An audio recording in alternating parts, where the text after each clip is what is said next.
enthusiasts and relaxation seekers. My name is Cinephile ASMR, and we got to talk about Morbius. Before I absolutely obliterate this film, being partially facetious, I want to preface this entire video by saying just because I did not connect with this film does not therefore mean you shouldn't restrict yourself from experiencing it. I've heard a lot of people that I've talked to feel so dissuaded by going to watch this, and they kind of want to do before, but because of my emphatic disdain for this, they have just not wanted to. But don't do that. If you want to watch Morbius, please go check out Morbius, formulate your own opinion, don't bandwagon. If you don't want to watch the movie, then this video is probably not for you. But without further ado, let's talk about this. Morbius follows, you guessed it, Michael Morbius, a man who was born with a very rare blood disease which essentially cripples him. He has spent his entire life trying to find a cure, and I think he has found the secret in bat DNA. So when he integrates the bat formula in with his own blood, he himself turns into a bat and learns and experiences a whole new way of life that he has been missing from birth. I feel the lead up to Morbius has been one of the wildest experiences because the trailer for this has played in virtually every film for the past 2 years. But when this film actually came out, I checked the show times because I had some free time during work, and I was like, oh crap, Morbius is out, I should go check it out for a review purpose. And I did, and I hated it. I don't mean to say this so pessimistically. Let's start with some of the things that I liked. The CGI and special effects are not nearly as bad as a lot of people have been professing it out to be. It actually was pretty decent. It didn't take me out of the action sequences. That was kind of done by a lot of other things, but the CGI was there for the most part. And that's it. In all actuality, I don't think I've seen a comic book film that has been so void of heart, emotion, but even enjoyment that I have with Morbius in a very, very, very long time. The first 30 minutes of this film was a catalyst, an appetizer to me as to what I was getting myself into. It was practically all dialogue, all set up, if you want to call it that, and it isn't good. I mean, I have no issue with a comic book film spending the opening first act developing characters. That's pretty much what you get with most of these films on my wall. But when it is so shallow and the dialogue is so clearly there to just surface level nature get you from point A to point B, so when the very one-dimensional thing happens, it's oh, that scene was there. So it's basically hand waving in front of the audience saying this matters, and it's not fleshed out enough for you to actually care. I realize now, looking back, man, the trailers that we've seen really have an entirely different movie than the one that we got. This film has been infamously known for getting many reshoots done to itself, and that is common, very common in fact, to the point where I was oh, okay, no worries. But now, having seen the final product, there has been so much content cut from this film. I want to even argue entire action sequences stripped from this movie, and it isn't in service for character backstory, interactions. No, I don't know where this original Morbius cut of the film is, and I actually think a decent movie is shrouded behind so much studio interference and this incessant need to set up a bigger universe, a big showdown between certain characters. But man, in that pursuit, you lose the ability of actually having a good film, and you have great actors involved. Jared Leto, Matt Smith, Tyrese Gibson, all of these people have done some incredible stuff. Jared Leto, debatable, but they have nothing to work with. When you cast Tyrese Gibson, the man who has been one of the best parts, the only great parts about the ludicrousness, no pun intended, of the Fast and the Furious films, you cast him for his personality, for his charm. I don't even remember his name in this film, but he serves no point. Oh my gosh, so much in this movie that I'm just sitting there as I was watching it evolve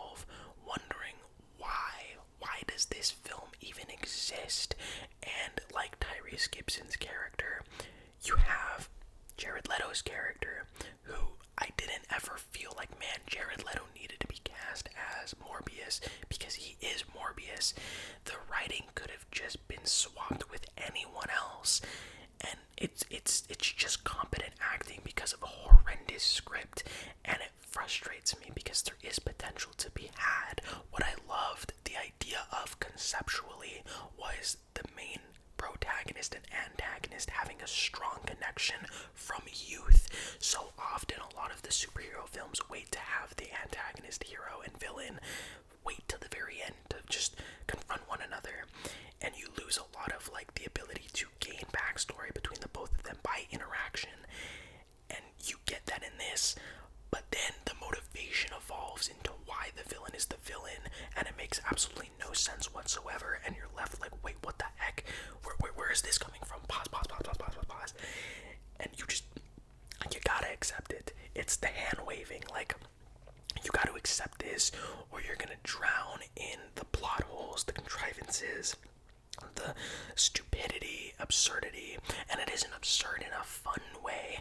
If anything, Morbius has made me realize how fun and entertaining Venom and its sequel are, and that you can't even really bring your friends to go watch this movie, because it's the kind of thing that's so void of fun, because it takes itself so unbelievably serious. It wants to be this dark, edgy film, and then you have Morbius cracking jokes like it's at war with itself, but you can never have fun because it never commits to anything it goes to seek out. With all the delays, pushbacks, and influences that COVID had, I think the studio just was fed up with pushing a film that just didn't have anything of substance in it onto the screen. And these reshoots, God, I would love to see the original cut of this movie because I think there's something decent there. There is stuff in the trailer, most especially character dialogue sequences, that are nowhere to be found. And you can tell.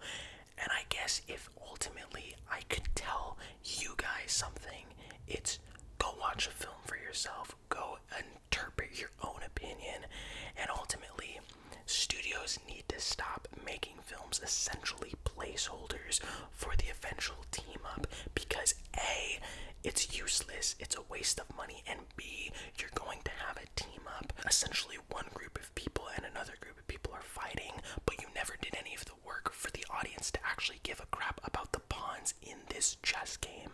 So it's like, why bother? I don't understand why this movie exists. It's not entertaining, it's not scary, it's not a fun time, it isn't a character that I worry or feel emotion towards. By the end, the film just ends. There doesn't have a like climactic finality or an evolutionary growth within the character, much like this movie's own existence. It just came and went. I think studios have to stop having this mentality of what's going to be at the end goal and then start worrying about how they're going to get there. This film serves no purpose, in my opinion, other than to with end credit scenes, which, oh my god, I forgot about those ending. Oh my god, we're not gonna talk about those, but they only serve to see what will eventually happen. And now thinking about where this movie is going to go and the point of direction that it's heading towards, it is not the first time that Sony has screwed up on the potential of a Sinister Six team up. In fact, this might just be their next flop. I don't know what they're doing. I clearly can see that they're doing it very differently because of the IP that they own versus what Marvel has. But man, that is not an excuse to make lackluster product. Let me know of what you thought about Morbius down below. Did you at least enjoy it? Did you have fun with it?